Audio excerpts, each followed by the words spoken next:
তো আজকে আমরা ভেক্টর অধ্যায়ের কিছু শর্টকাট টেকনিক সম্পর্কে জানবো এমসিকিউতে করার জন্য। তো প্রথমে যেটা আছে যে একটা ভেক্টর a এবং একটা ভেক্টর b তারা যদি পরস্পর সমান্তরাল হয় তাহলে তাদের যে সহগের অনুপাত সেটা সমান হবে। যে i এর সহগ এবং এখানে i এর সহগ এদের অনুপাতটা সমান হবে। এখানে y j এর সহগ এখানে j এর সহগ এদের অনুপাতটা সমান হবে। এখানে k এর সহগ ওখানে k এর সহগ তাদের অনুপাতটা সমান হবে। এখন আমরা যদি সলভে আসি যে একটা ভেক্টর a এবং b তারা m এর মান কত হলে তারা পরস্পর সমান্তরাল হবে। যেহেতু সমান্তরাল ভাবে বলা আছে তাহলে এখানে i এর সহগ 1 আর এখানে i এর সহগ m, তাহলে 1/m এখানে j এর সহগ -3 আর এখানে j এর সহগ 6 -3/6। তো এটা ক্যালকুলেশন করলে আমরা সহজেই কিন্তু m এর মানটা বের করে ফেলতে পারি m -2। এভাবে আমরা খুব সহজেই m এর মান বের করতে পারি।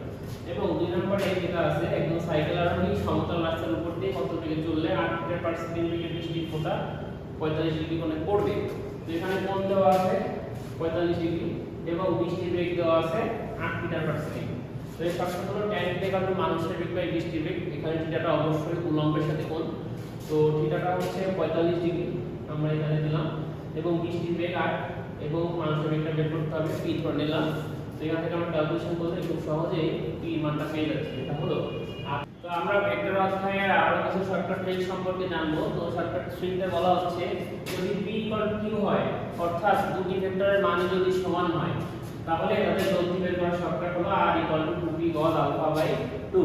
যেমন দুটি ভেক্টর রাশি প্রত্যেকটির মান 7 অর্থাৎ প্রথম p এর মানও 7 q এর মানও 7, দুটি ভেক্টরের মানই সমান। বলা হচ্ছে মধ্যবর্তী কোণ আলফা = 60 ডিগ্রি, মধ্যবর্তী কোণ কত 60 ডিগ্রি। বলা হচ্ছে লব্ধি কত, তাহলে আমরা এই শর্টকাট দিয়ে করতে পারি r = 2p gol alpha by 2। তো এখন p এর মানও দাস q এর মানও তাই, সো p এর মান কত 7 gol। এখন আমরা যদি ভ্যালু বসাই দেই তাহলে আমরা পাবো 7√3। তো এটাই হচ্ছে আমাদের দেখা যাচ্ছে ক্যালকুলেটর ছাড়া এখন du gst এগুলোতে আমাদের পরীক্ষা দেওয়ার সময় শর্টকাটে কাজ করতে হেল্প করবে। আবার এইচএসসি তেও কম টাইপে করা যাবে। আবার শর্টকাট করে যদি আমরা দেখি বলা হচ্ছে যে যদি p q r হয় অর্থাৎ দুটি ভেক্টরের মান সমান হয় আবার এদের লব্ধির মানও সমান হয়।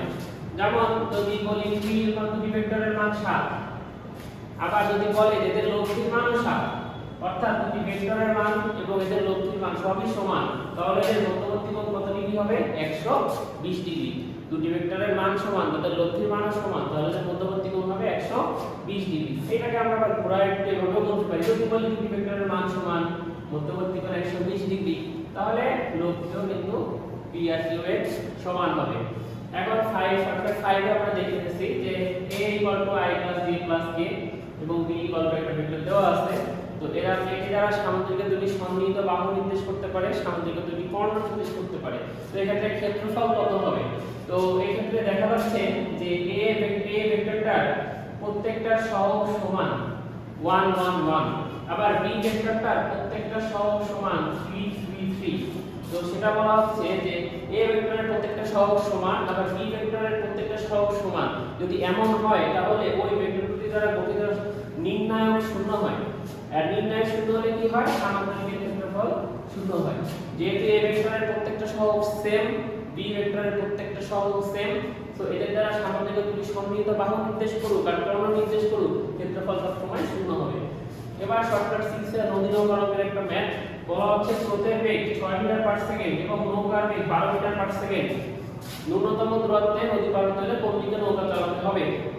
তো স্রোতের বেগ দেওয়া আছে কত meter per second 6 meter per second এবং নৌকার বেগ দেওয়া আছে 12 মিটার পার সেকেন্ড। আমরা জানি নদী নৌকারকে যদি ন্যূনতম দূরত্বে নদী পার হতে বলে এবং কোন দিকে নৌকা চালাতে হবে সেটা বের করতে বলে তাহলে আমাদের এই সূত্র ইউজ করতে হয় আলফা = cos ইনভার্স -u/v, যেখানে u হলো স্রোতের বেগ, v হলো নৌকার বেগ। তো আমরা u এর মান বসাই দিলাম 6, v এর মান বসাই দিলাম 12। তো তাহলে আমরা পেয়ে গেলাম 120 ডিগ্রি। এখন এখানে যে ট্রিক্সটা যে নৌকার বেগ যদি স্রোতের বেগের দ্বিগুণ হয়, যেমন এখানে ছিল নৌকার বেগ স্রোতের বেগের দ্বিগুণ, তাহলে আমাদের আর ক্যালকুলেটর টাকা লাগে না, ডাইরেক্ট আমরা বলে দিতে পারি আলফা মান 120 ডিগ্রি। অর্থাৎ নৌকার বেগ যদি স্রোতের বেগের দ্বিগুণ হয় তাহলে মধ্যবর্তী কোণ হবে 120 ডিগ্রি। আর ন্যূনতম দূরত্বে নদী পার হতে হলে কোন দিকে নৌকা চালাতে হবে এটা যদি আমাদের জিজ্ঞেস করে তাহলে এটা বের করার সূত্র আলফা = cos ইনভার্স -u/v।